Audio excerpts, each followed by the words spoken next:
Okay. And this is the Exploring New Quizzes session. We offered this for the first time during Connect with Canvas back in January. This is the first time we're offering it this semester. And really what this session is, it's going to provide kind of a really big, broad overview of the new quizzes feature that is coming to Canvas. So it is not necessarily on by default in your Canvas courses. It is a feature option that can be enabled if you want to explore in some of your current courses, but it is not a feature that Canvas is forcing on for us yet. That is coming in the future. So we kind of wanted to get it out there, show you what new quizzes looks like, because eventually at some point it will be replacing the current quizzing feature that's available in Canvas. With like all sessions, John is going to man the chat for me while I am delivering the demo and the materials. Any questions that you have, please enter into that chat and John will kind of manage those, answer what he can. If he needs me to stop, show something, ask me to demo something, he will do that as well. Just a reminder that the best way to get help with any issues that you might have with Canvas, with Zoom, with Kaltura, any of the technology that you're currently using, it is to submit a help desk ticket. That way it's tracked, everybody has access to it, and you should get the fastest response that way. So what we're covering today is what is this new quizzes feature. Then I kind of want to highlight some of the differences between new quizzes and classic or old quizzes. So if you're trying to figure out if you want to go ahead and start using it now, what are some of the advantages or disadvantages to using that now? And then the rest of the session will kind of be dedicated to demoing how you build a new quiz, what options are available for new quizzes, and what the new moderation options are as well. So new quizzes is really this new LTI integration with Canvas, which is an assessment engine. It does pretty much the same way that classic quizzes did. You can create quizzes, you can create tests, you can create exams that can be administered online in Canvas. It will be replacing the classic quizzes functionality. We thought it was replacing the classic quizzes functionality this year, which is why we introduced all of this training. And then they announced that they're pushing that back until 2022. We're not yet sure whether that's going to be July of 2022 or December of 2022, but that is the dates that have been floating out there at this point. And it does the same thing that classic quizzes did. You can use it to build these exams or quizzes when you want to measure student knowledge, when you want to check their progress, or even if you want to use it as a survey tool of sort to gather information or feedback from students. And you can align your new quizzes with outcomes either at the assessment level or at the question level. So if you are using outcomes in Canvas, new quizzes allows you to do that alignment. It's built in pretty easily. So what are some of the differences? Most classic quizzes question types are available in new quizzes. Some differences are if you used fill in the multiple blank, multiple drop down, or text no question types with classic quizzes, those are not available in new quizzes. There are some new question types that are available though, and one is called Hotspot. Another one is categorization, ordering, and stimulus are new question types that are available, and we'll go over those in a little bit. Third-party proctoring or security integrations are not yet supported with new quizzes. We don't have proctoring solutions here at Rider, so it doesn't affect us as much as it does at other institutions, but they have not yet supported those integrations for new quizzes. The rich content editor is not fully functional for new quizzes. And what that means is that certain embed options for embedding media are not available on the new quizzes side of things. So you will see a rich content editor, but you will notice that some of the functions are missing from that rich content editor that you're used to seeing in other areas of Canvas. Something called practice quizzes and surveys, which you have access to when you're using classic quizzes, are not available in new quizzes. There is a workaround. You can get around that by creating some 0-point assignments or by selecting the do not count towards final grade option that is now available for new quizzes. So if you have the need to create practice quizzes, there is a workaround to set that up using the new quizzes tool. And then we have some new delivery settings and some new moderation options that are available. There's an on-screen calculator that you can choose to enable at either the question level or the assessment level. So if there's things where students have to do some calculation and you want to enable a calculator for that, you can do that now. You can duplicate quizzes very easily. You cannot do that with classic quizzes. You kind of have to export and import to get quizzes copied and duplicated when you're working with classic quizzes. But new quizzes allows duplication of the quiz itself. You can now require a waiting period. If you allow multiple attempts on an exam, you can actually specify that students have to wait a set amount of time between one attempt and their next attempt. You can shuffle answers per questions now. So at the classic level, you set it for the whole assessment, but with new quizzes, you can shuffle answers per question. One of the nice moderation options or for accommodations, if you have students who need extra time or students who have some sort of accommodations for an exam, with classic quizzes, you had to set that accommodation for each and every exam that the student needs to take. For new quizzes, it's something you can set once and it applies to all assessments. So a little bit of change for that, which is really nice. In terms of how do you tell them apart? When you enable the new quizzes feature in your Canvas course, you still have the ability to create classic quizzes. So if you want to kind of do a combination of both to test them out and see what works, the way you tell them apart is new quizzes, the rocket icon is colored in. Classic quizzes, it's the blank rocket icon. So when you're looking at a page in Canvas and you're trying to figure out at a glance, is it a new quiz, is it a classic quiz, that rocket icon, if it's filled in, lets you know it's a new quiz. New quizzes have to be added from your quizzes page. So when you are working with classic quizzes and you're in modules and you click the add content button for a module, you used to be able to click quizzes to add a classic quiz. You cannot add new quizzes in that way. You have to add new quizzes from the quizzes page, and then later you can go back and add them to your modules. Okay. So some last differences. You can migrate quizzes from classic to new, but question banks can be difficult to migrate. So if you think you want to use question banks, we're recommending that you build them in new quizzes so you don't have to worry about the problems with migrating that.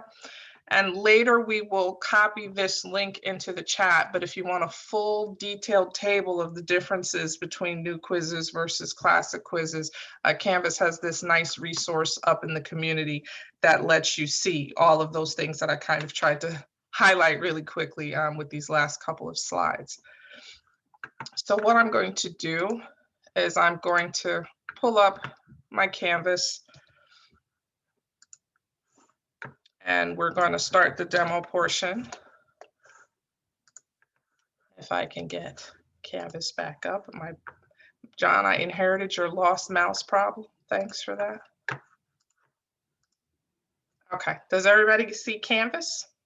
Okay, so the first thing you have to do if you are interested in taking a look at new quizzes in your Canvas course is in whatever Canvas course you'd like to give it a try, you want to head over to your settings. And if you remember, settings is at the bottom of your course menu on the left-hand side of your screen.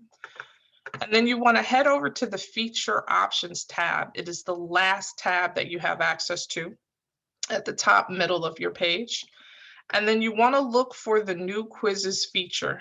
You should see a red X here on the right. You're simply going to click on that X, select enabled, and it will toggle new quizzes on for this particular course. So if it is something that you want to use in multiple courses, you will have to repeat those steps in each course that you want to try using new quizzes. Once they kind of force that feature option on us, it'll be on in all of your courses automatically. But at this point, you've got to go into each course and set it where you want it to be on. Once you've turned that on, when you want to start building a quiz, you want to head over to your quizzes page. Again, that's the link in your course menu on the left.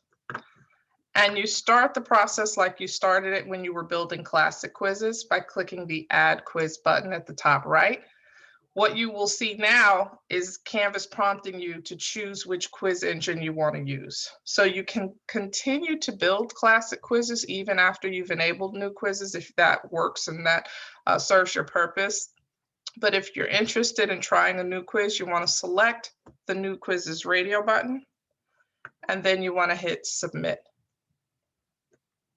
Okay, so the first page you see is the details page, and it looks pretty much the same as it did for when you were building classic quizzes. You simply need to give it a name.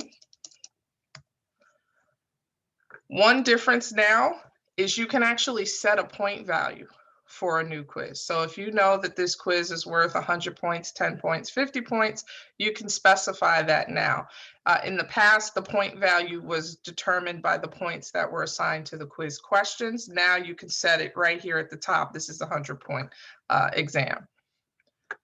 All of these other options are the same. What assignment group does it belong to? How do you want to display the point value? But here is that option that I mentioned. If you want to set this up as a practice quiz, you can choose the do not count this assignment towards the final grade.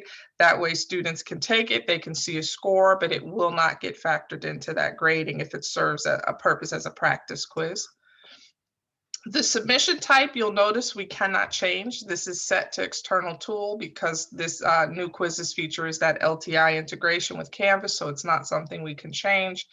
And then down at the bottom, the same assign options that we had before. When is this exam going to be due? Do I want to prevent them from accessing? So I'll say, you know, I could say that this is not available until March 19th and it closes March 20th. All of that is the same as before. And then when you're finished, we're going to click Save. Okay, so the second screen we see looks different than what we're used to. We didn't see this build assessment page when we were creating classic quizzes. From this build page, you can edit the title of your exam.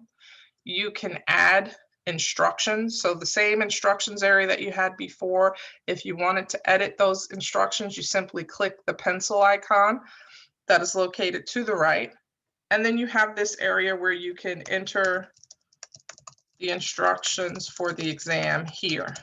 You will notice that the rich content editor looks a little different. It doesn't have all of the options that you see when you're working in other areas of Canvas. So that was that kind of reminder that I gave you at the beginning.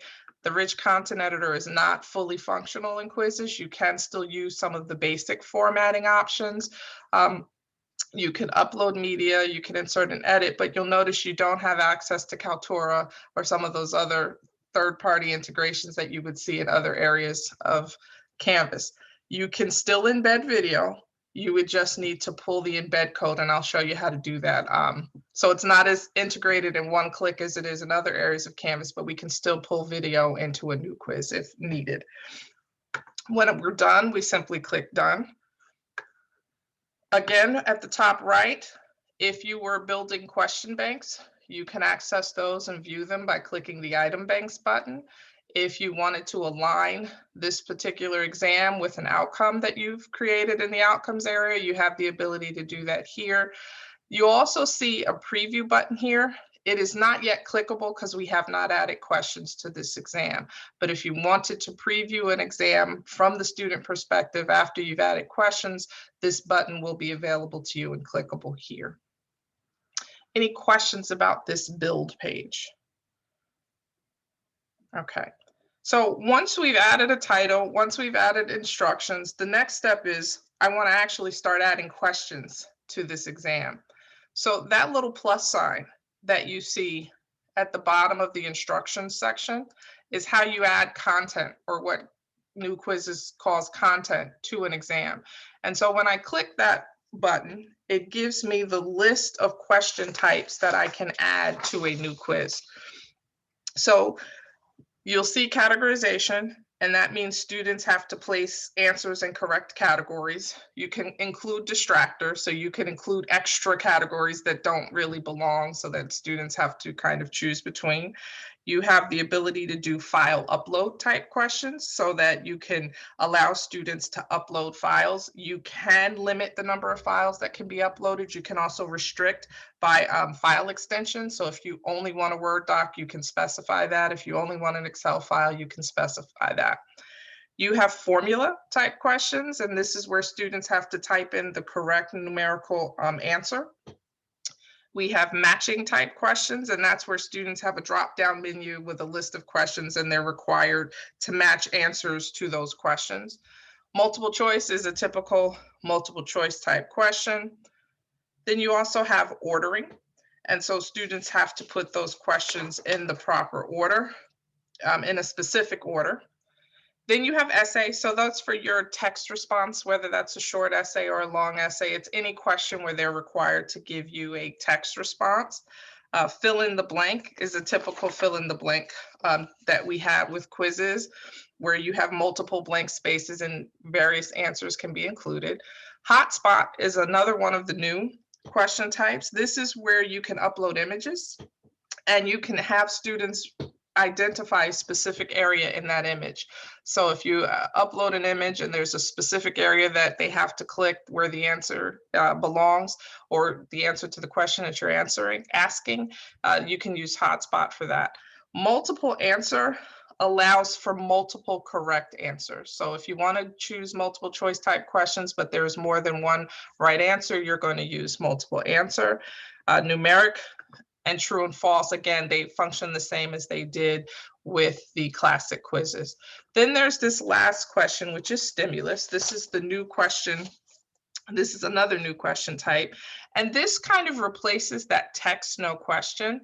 So if you have maybe a table of data that students have to use to answer the next 4 questions, you can use stimulus for that. So the data table gets added to the stimulus, and then you can create the 4 questions that should be tied to that particular data table. Again, it can be an image, it could be a video, it could be a document that they're reviewing. So any kind of question where there are multiple questions related to what you're asking or what they need to review, you would use that stimulus question type.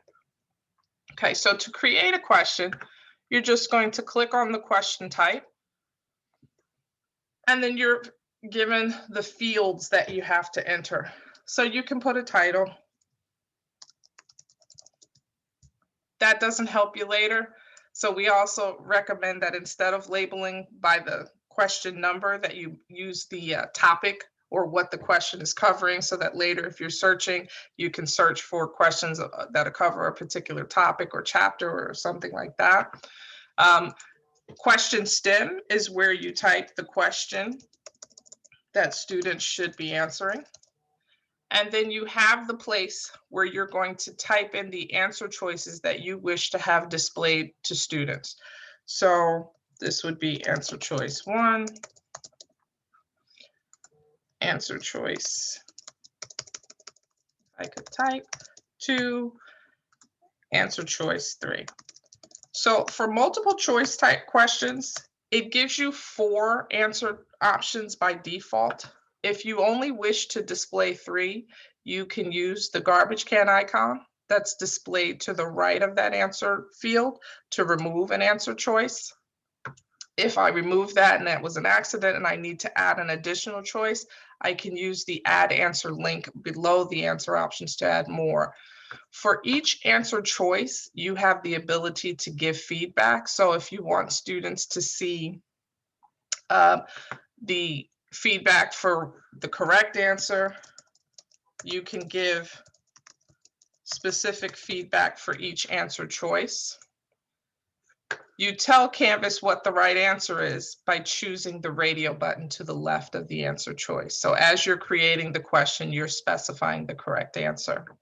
So some differences for new quizzes, you now have question options that you can set for each question. So if this was one of those questions where I need students to have access to an on-screen calculator to do the calculations or do that, I can select that for this particular question. And if I choose that option, I can choose whether it's a basic calculator or a scientific calculator that is displayed to them. If I wanted to align this particular question to an outcome that exists in the outcomes area, I can do that by using the align outcome.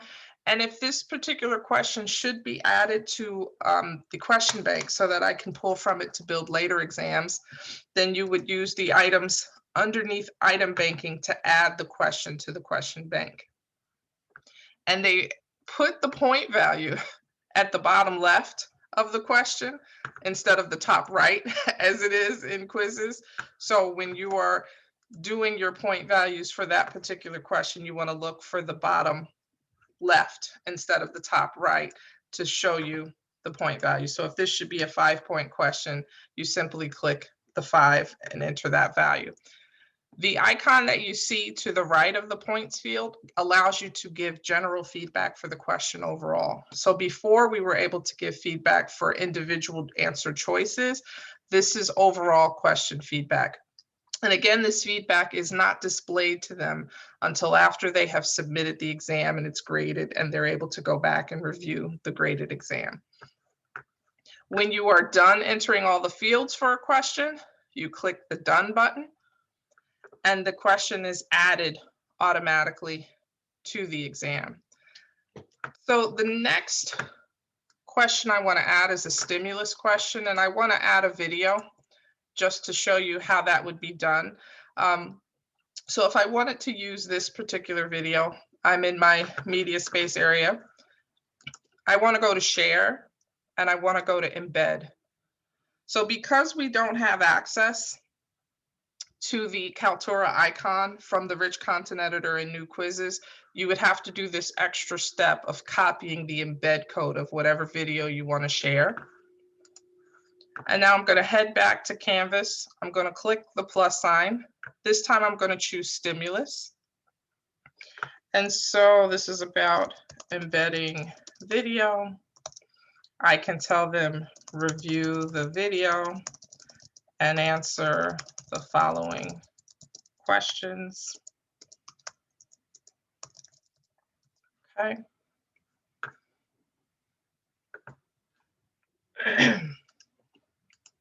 Give me, come on. And actually, I'm going to do this differently. Copy the URL and show you both ways. Source URL.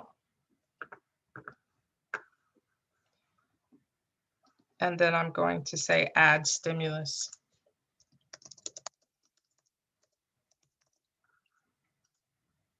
Okay.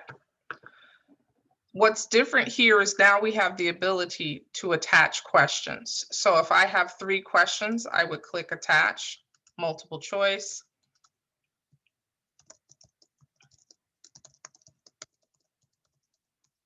And type in your question again. Type in your answer choices.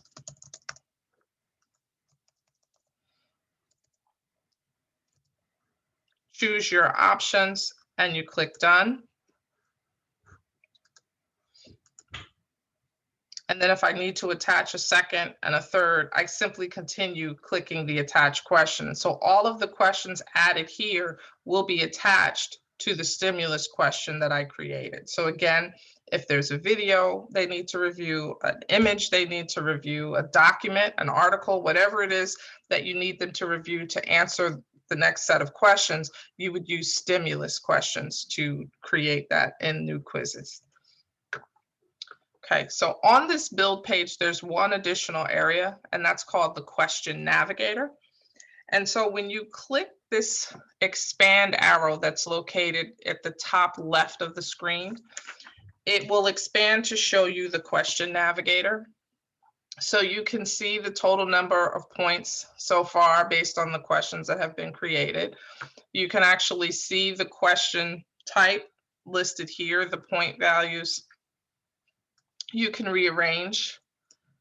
So if I want the embedded video question to be first, I can rearrange it in that way. If I want to go to that question, I can click on it and it will display it here. To edit, again, I just go back in and use the pencil here. To close the Navigator, I just click that and it will collapse those options into that single kind of menu of options that you see at the far left of the page. Any questions about this build page?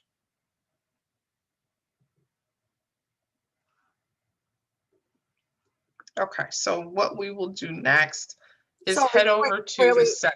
Go ahead. I'm sorry. Go ahead. What was the outcomes button that you showed earlier?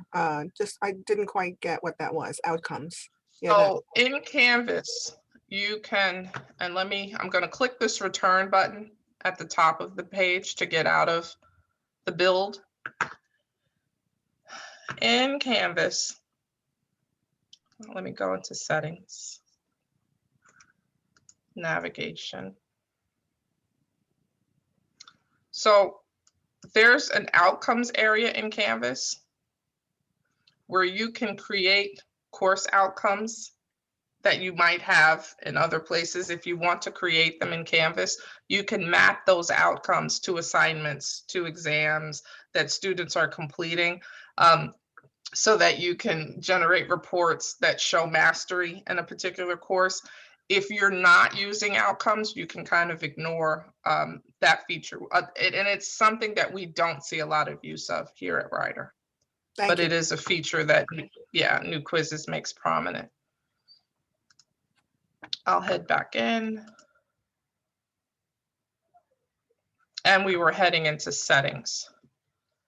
So these are the settings that we used to see kind of on the first tab in classic quizzes. And this is about whether you want the questions shuffled. So if you want students, if you've added 20 questions to an exam, if we select shuffle questions, every student will get that 20 question exam in a different order. So everybody's 1 through 20 is in a different order.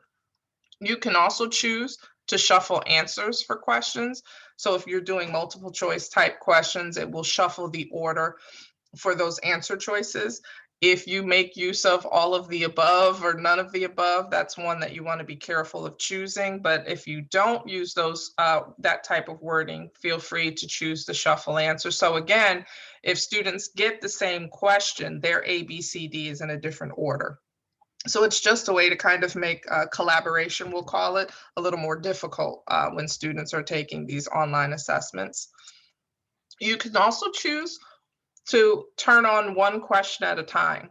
And so that way, instead of displaying all 20 questions at once on the screen, Canvas will give students the question one at a time.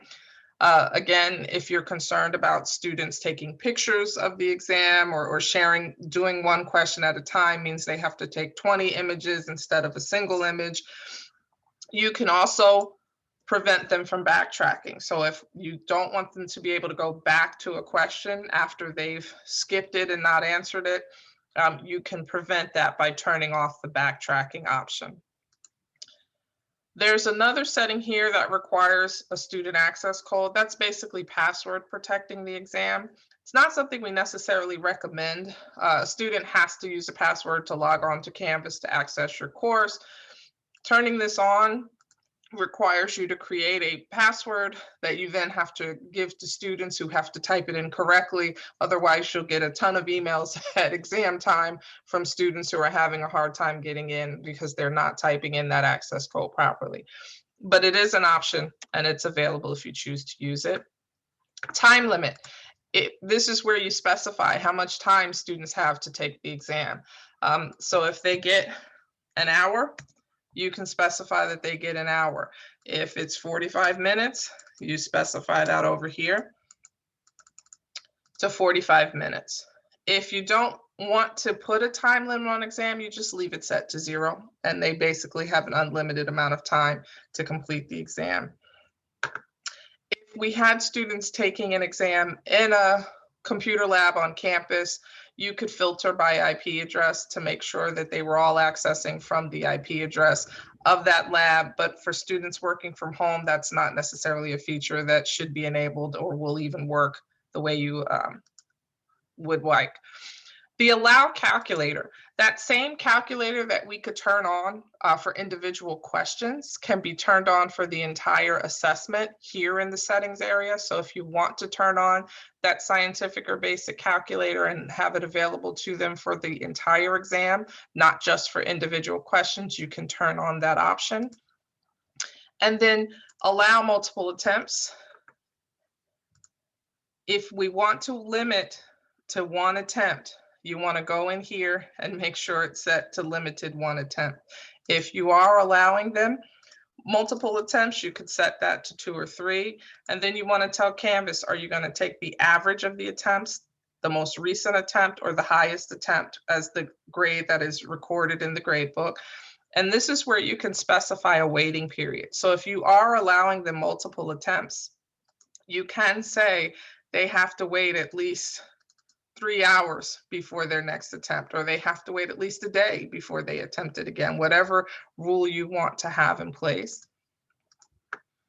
Okay, I'm going to just turn that off. And then the last set of options is how to restrict student view. So what you use this for is to hide student results, right? So if you want students to not be able to see these results right away, or you want to be able to control what they can see, if you uncheck them all as they are right now, it hides the result view and it only shows them a confirmation that the exam has been submitted. You can choose to turn certain options on where, in addition to a submission confirmation, they can see the points that have been awarded to them.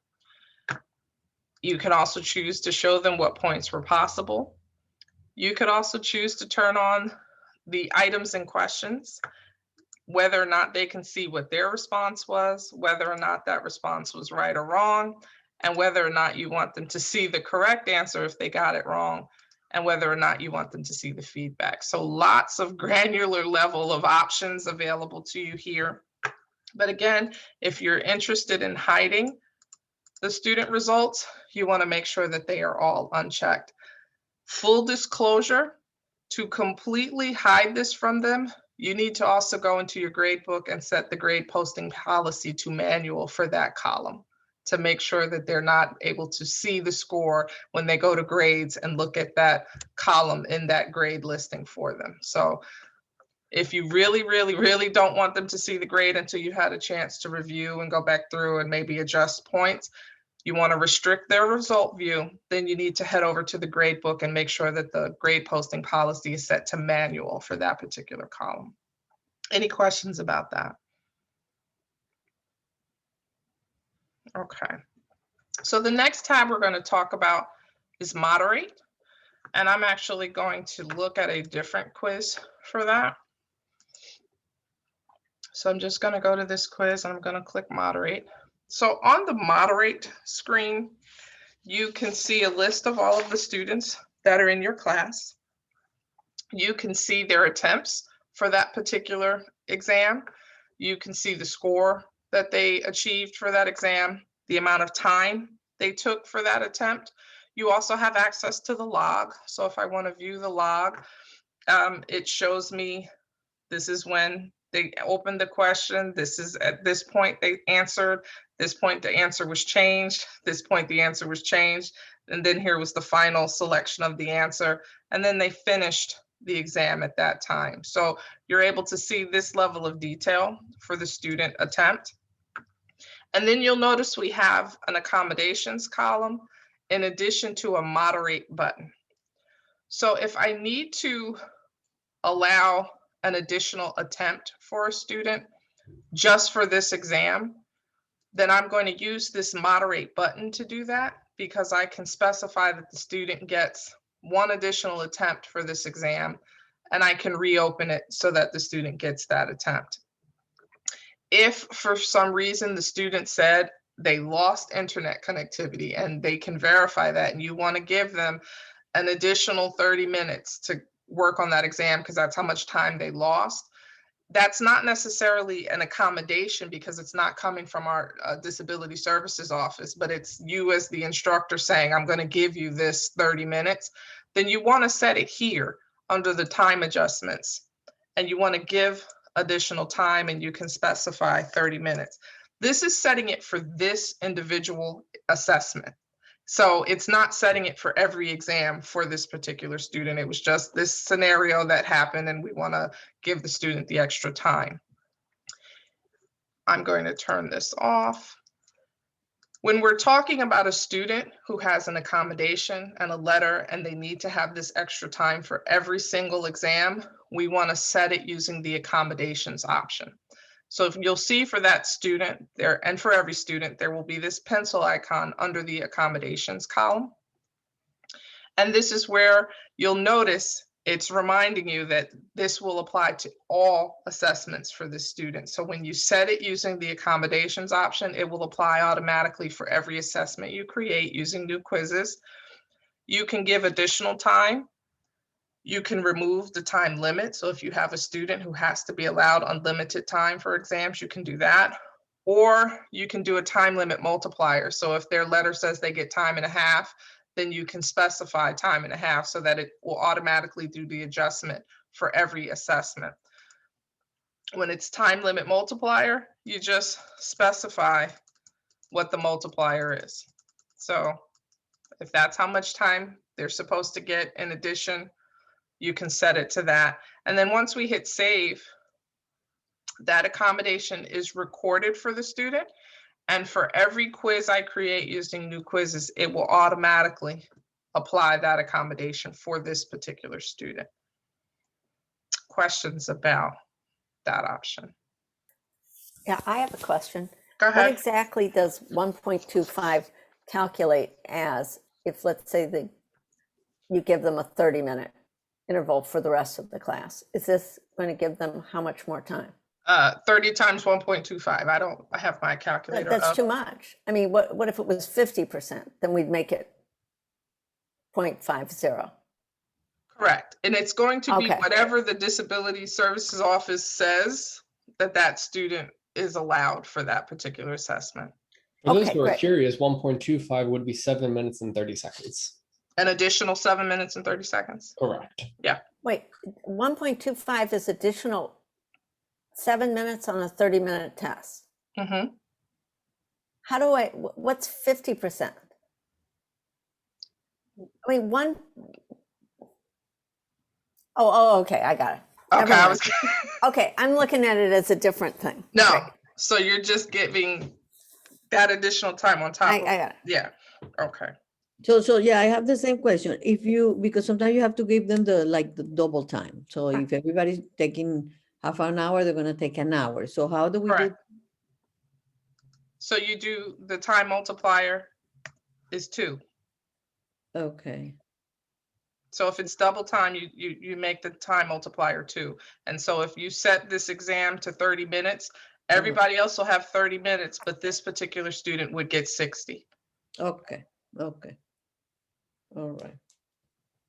Okay. Anything else about the accommodation? So just the thing to remember is if you're making a change that should only apply to this particular exam, whether it's you're giving them an extra attempt or you're giving them some extra time, you want to use this moderate button. But if it's an accommodation that needs to be set for a particular student for every single exam, you want to use the accommodations option instead. Okay. The last tab that we have access to, I'm just going to mention, is the reports tab. And so this is where you get access to the quiz and item analysis that's available for assessments in Canvas. So the quiz analysis gives statistics for overall assessment scores. So you're going to see statistics about the high scores, the low scores, with the means or the standard deviation. Those are the type of things that are going to show up in the quiz and item analysis. For item analysis, you're going to see it by question. So you can see, how well a question did versus students who didn't do well versus students who did do well. how hard was a question, and they take that based on how many answered it correctly versus how many answered it incorrectly. And so the quiz analysis and the item analysis are accessed here.